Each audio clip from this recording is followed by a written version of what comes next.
여러분, 잠시만 멈춰서 들어보세요. 요즘 다리가 자주 저리거나 갑자기 힘이 빠지는 순간이 있지 않으셨나요? 그저 피곤해서 나이 들어서 그렇다고 넘기셨다면 지금 이 순간 당신의 뇌는 조용히 살려달라고 외치고 있을지도 모릅니다. 뇌경색과 뇌졸중은 결코 갑자기 오지 않습니다. 항상 다리에서 시작되는 미세한 신호로 다가옵니다. 잠깐의 비틀거림, 이유 없는 넘어짐. 그것은 단순한 피로가 아니라 당신의 몸이 보내는 마지막 구조 요청입니다. 불이 나기 전 연기가 먼저 피어오르듯 이 경고를 놓치면 반신마비, 언어장애, 그리고 평생의 후회가 남을 수 있습니다. 하지만 아직 늦지 않았습니다. 오늘 영상에서는 뇌졸중을 미리 알아차릴 수 있는 다리의 7가지 경고 신호를 알려드리겠습니다. 그리고 마지막까지 함께 하신다면 단 하루 1분의 습관으로 뇌혈관을 살리고 생명을 지키는 방법까지 배우게 될 것입니다. 이 영상은 단순한 건강 정보가 아닙니다. 당신 자신뿐 아니라 당신이 사랑하는 가족을 지킬 수 있는 경고의 메시지입니다. 지금 절대 그냥 넘기지 마세요. 제가 의사로서 가장 가슴 아프게 듣는 말이 바로 선생님, 사실 이틀 전에도 다리가 이상했는데 금방 괜찮아져서 무시했어요 라는 후회의 말입니다. 여러분, 그 몇 시간의 망설임이 남은 평생의 마비와 언어 장애로 이어질 수 있습니다. 이것이 바로 오늘 제가 말씀드릴 7가지 신호에 여러분의 목숨을 걸고 집중하셔야 하는 이유입니다. 자, 뇌경색이라는 말만 들어도 가슴이 철렁 내려앉습니다. 마치 맑은 하늘에 벼락이 떨어지듯 한순간의 발병이 인생 전체를 송두리째 바꿔놓을 수 있기 때문입니다. 단 한 번의 혈관 막힘이 생명을 위협하고 살아남더라도 반신마비나 언어장애 같은 그림자가 평생을 따라붙습니다. 하지만 많은 분들이 착각합니다. 뇌경색은 갑자기 폭탄처럼 떨어지는 병이라고요? 그러나 진짜 현실은 다릅니다. 이 병은 어느 날 갑자기 찾아오는 천둥이 아니라 오랜 세월 천천히 폭풍을 키워온 바람입니다.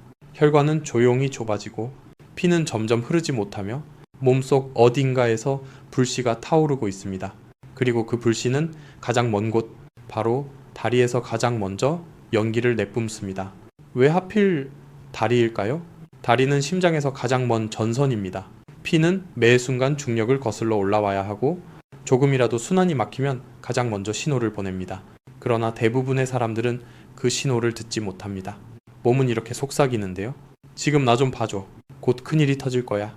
하지만 우리는 피곤하다고 넘기고 나이 탓이라고 덮어버립니다. 그때마다 몸속의 시계는 째깍째깍 폭발을 향해 시간을 세고 있는지도 모릅니다. 오늘은 그 다리에서 먼저 들려오는 뇌의 경고음, 바로 뇌경색의 7가지 전조신호를 이야기하려 합니다. 이 이야기를 들으신다면 단지 건강을 지키는 것을 넘어 생명을 지키는 힘을 얻게 되실 겁니다. 저는 지난 20년간 수많은 환자들을 진료했습니다. 놀랍게도 거의 모든 환자들이 공통된 말을 했습니다. 그 일이 터지기 전에 다리가 이상했어요. 아침에 일어났는데 다리가 휘청거리고 걷던 길에서 발끝이 턱에 걸려 넘어질 뻔했다는 이야기들. 하지만 그때는 아무도 몰랐습니다. 그것이 몸이 보내는 뇌의 마지막 SOS 신호라는 걸요. 그들은 그저 요즘 운동을 안 해서 그래, 잠을 잘못 잤나 하며 대수롭지 않게 넘겼습니다. 그러나 그 한순간의 무심함이 결국 삶과 마비의 경계선을 갈랐습니다. 이제 본격적으로 다리에서 나타나는 뇌경색의 7가지 전조신호를 하나씩 짚어보겠습니다. 혹시 이런 경험이 있거나 공감되신다면 좋아요 한번 눌러주시고 댓글로 저도 조심해야겠네요 라고 남겨주세요. 작은 참여가 누군가의 생명을 살릴 수도 있습니다. 첫 번째 신호는 한쪽 다리에 갑자기 힘이 빠지는 현상입니다. 계단을 오르다 갑자기 무릎이 꺾이거나 의자에서 일어나는데 다리가 말을 듣지 않는 느낌. 대부분은 오늘따라 힘이 없네 하고 넘기지만 사실 그건 뇌의 한쪽이 이미 경고등을 켜고 있다는 증거일 수 있습니다. 혹시 요즘 걸을 때 다리에 힘이 자주 빠지고 발끝이 자꾸 걸리나요? 그 작은 순간이 바로 당신의 뇌가 보내는 마지막 외침일지도 모릅니다. 그 외침을 들을 수 있느냐 없느냐? 그것이 인생의 갈림길이 될 수 있습니다. 보통 사람들은 이렇게 생각합니다. 요즘 운동을 안 해서 근력이 떨어졌나 보다. 피곤해서 그렇겠지. 그런데 단순한 운동 부족이라면 대개 양쪽 다리가 함께 약해지고 걸을수록 점점 지치는 모습이 나타납니다. 반면 뇌혈관 문제가 배경이면 이야기가 다릅니다. 한 저울의 접시가 갑자기 아래로 쿵 떨어지듯 특정 한쪽에서만 힘이 툭 빠지는 양상이 두드러집니다. 이유는 단순합니다. 뇌에서 내려보내는 운동 신호가 길을 잃어 다리에 제때 도착하지 못하기 때문입니다. 그래서 어제와 같은 길인데도 오늘은 다리가 버텨주지 못하고 갑작스럽게 힘이 꺼집니다. 실제로 병원에서 살펴보면 이런 증상을 보인 분들 가운데 적지 않은 분에게서 뇌혈관 협착이나 작은 뇌경색의 흔적이 확인됩니다. 의학적으로도 얼굴이나 팔다리의 갑작스러운 한쪽 약화는 대표적인 초기 경고 신호로 알려져 있습니다. 즉, 단순한 근육 약화로 치부하기에는 결코 가볍지 않은 신호라는 뜻입니다. 두 번째 신호는 다리의 저림과 감각 둔화입니다. 발바닥이 두툼한 천으로 덮인 듯 묵직하고 양말을 겹쳐 신은 것처럼 둔탁하게 느껴지며 울퉁불퉁한 바닥도 마치 평평한 유리처럼 느껴질 수 있습니다. 물론 허리 디스크나 말초신경 질환도 저림을 만들 수 있습니다. 다만 양상은 다릅니다. 허리에서 기인한 저림은 보통 발끝에서 시작해 발목과 종아리 쪽으로 양말을 벗겨 올리듯 영역을 따라 올라가고 오래 앉아 있거나 허리를 숙일 때 심해졌다가 자세를 바꾸면 완화되는 경향이 있습니다. 반면 뇌혈관 원인의 저림은 특정 한쪽에 갑자기 나타나고 자세와 무관하게 반복되는 특징이 있으며 뜨거운 물이 덜 뜨겁게 느껴지는 등 감각 해석 자체가 어긋나기도 합니다. 이는 말초가 아니라 감각 정보를 해석하는 뇌가 혈류 부족으로 제 역할을 못하는 신호입니다. 특히 증상이 짧게 나타났다 사라지는 경우라도 가볍게 넘기지 마십시오. 일과성 허혈 발작은 증상이 금세 좋아져도 초기 이틀 안에 뇌졸중 위험이 가장 높다고 보고되어 즉각적인 진료가 필요합니다. 세 번째 신호는 걸을 때 발끝이 바닥에 끌리는 변화입니다. 정상 보행에서는 발목 근육이 발끝을 들어 바닥에 걸리지 않도록 미리 올려줍니다. 그러나 뇌에서 내려오는 신호가 흐트러지면 발목 올림이 약해져 발끝이 자꾸 바닥을 스친다고 호소합니다. 이때 걸음 소리가 달라지거나 신발 앞부분이 한쪽만 유난히 빨리 닳는 단서가 함께 보일 수 있습니다. 본인보다 가족이나 주변 사람이 먼저 눈치채는 경우도 흔합니다.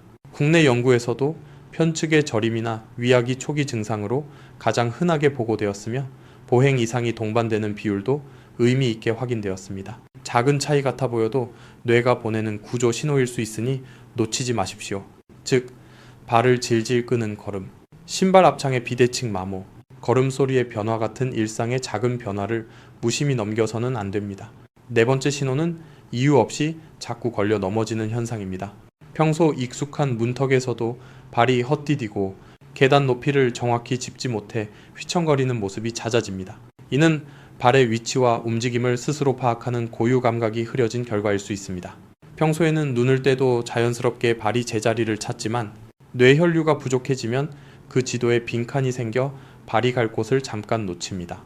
겉으로 보기에는 주의력이 떨어진 것처럼 보여도 실제로는 뇌의 기능 저하를 시사하는 적신호일 수 있으며 즉각적인 평가가 필요합니다.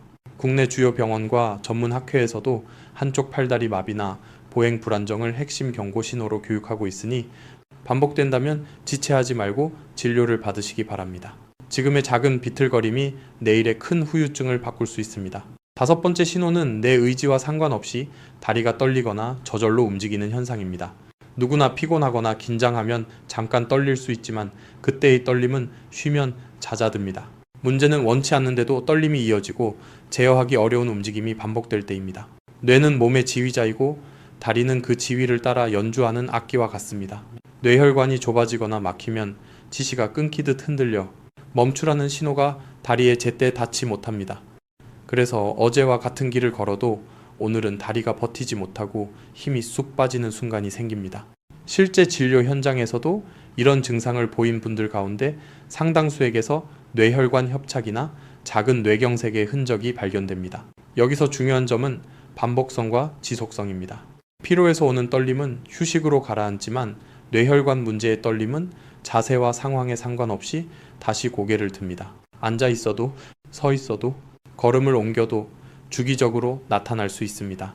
나이가 들어 관절이 약해진 탓이라며 넘기기 쉽지만 이 신호는 관절이 아니라 지휘자 역할을 하는 뇌의 문제일 수 있습니다. 불수의적 다리 떨림이 되풀이된다면 스스로 괜찮다 판단하지 말고 신경학적 검진을 꼭 받아야 합니다. 그렇지 않으면 더 큰 뇌경색으로 이어질 위험이 커질 수 있습니다. 여섯 번째 신호는 걷다가 중심을 잘 잡지 못하고 자주 휘청거리는 변화입니다.